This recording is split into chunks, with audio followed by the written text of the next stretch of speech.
Baik, Assalamualaikum warahmatullahi wabarakatuh. Selamat siang Ibu Rini Haryanti dan teman-teman sekalian. Perkenalkan kami dari kelompok 5 kelas B. Di sini kami akan mempresentasikan mengenai pentosa fosfat dengan anggota kelompok. Perkenalkan nama saya Bigi Rizky Sunaria dengan 3 digit NPM terakhir 048. Perkenalkan, saya Jihan Lutfi dengan digit NPM terakhir 029. Perkenalkan, saya Talita Sulfa dengan 3 digit NPM terakhir 047. Perkenalkan, nama saya Foni Aulia Putri dengan 3 digit NPM terakhir 037. Perkenalkan, nama saya Julinda Zahrani Pratopo dengan digit NPM terakhir 030. Perkenalkan, saya Syarafina Sabila dengan 3 digit NPM terakhir 043. Perkenalkan, saya Sayyida Aulia dengan nomor digit NPM terakhir 039. Perkenalkan, saya Hanifah Zahra dengan 3 digit NPM terakhir 027.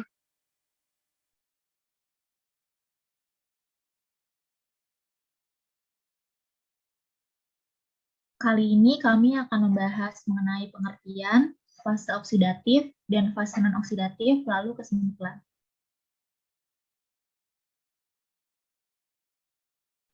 Baik, jalur pentosa fosfat merupakan jalur lanjutan atau jalur kedua dari proses setelah glikolisis. Sebelum lebih jauh, kenapa dinamakan pentosa fosfat? Karena pada fase ini banyak melibatkan ribosa, di mana ribosa merupakan gula beratom 5 atau sering disebut pentosa. Jalur ini memiliki dua fungsi utama, yaitu yang pertama memproduksi NADPH untuk sintesis reduktif seperti biosintesis asam lemak serta steroid.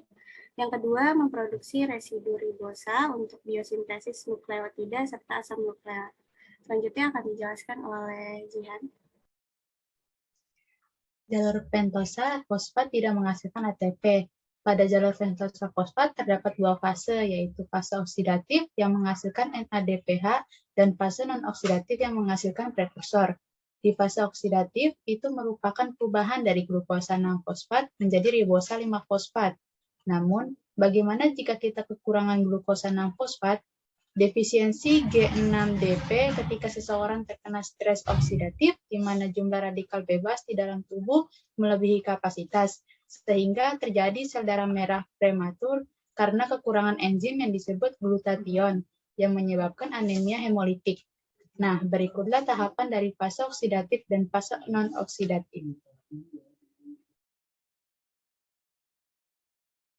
Nah, yang pertama dari hasil proses glikolisis, yaitu berupa glikosa, dengan bantuan dari enzim heksokinase menjadi glukosa 6-fosfat.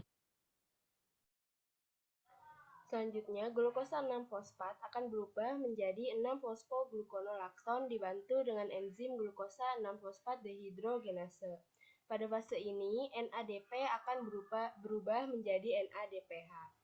Lalu selanjutnya 6-fosfogluconolakton akan berubah menjadi 6-fosfogluconat dibantu dengan enzim laktonase. Selanjutnya akan dijelaskan oleh teman saya. Oke, fase selanjutnya yaitu 6-fosfogluconat dirubah menjadi ribosa 5-fosfat dibantu dengan enzim 6-fosfogluconat dehidrogenase. Pada fase ini terjadi perubahan NADP menjadi NADPH. Dan di proses ini juga terjadi pengeluaran karbon dioksida. Oleh karena itu, pada fase ini disebut sebagai fase oksidatif karena terjadi pengeluaran karbon dioksida.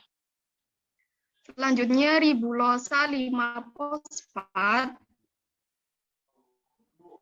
menjadi ribosa 5-fosfat dengan bantuan enzim fosfopentosa isomerase. Selanjutnya, ribosa 5-fosfat akan dirubah menjadi glukosa 6-fosfat, dan di tahap ini juga akan memasuki tahap non-oksidatif, di mana ribosa 5-fosfat sebelum memasuki tahap non-oksidatif, hasil dari akhir ribosa 5-fosfat ini akan menghasilkan nukleotida atau juga koenzim DNA dan RNA.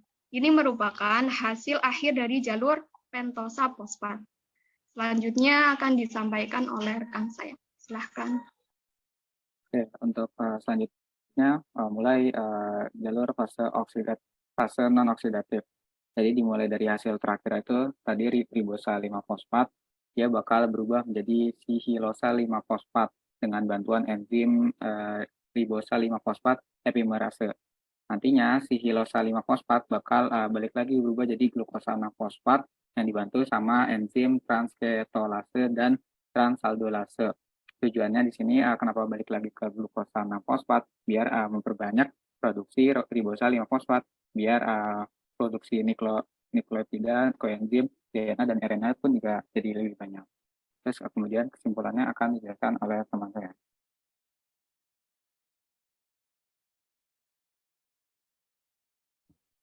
Jadi, kesimpulannya, jalur pentosa merupakan jalur alternatif untuk metabolisme glukosa. Lintasan ini mempunyai dua fungsi utama. Yang pertama untuk produksi NADPH, yaitu untuk sintesis reduktif seperti biosintesis asam lemak serta steroid. Dan yang kedua, produksi residu ribosa untuk biosintesis nukleotida serta asam nukleat. Pada jalur ini pula terdapat reaksi yang melibatkan dua fase, yaitu fase oksidatif dan fase non-oksidatif.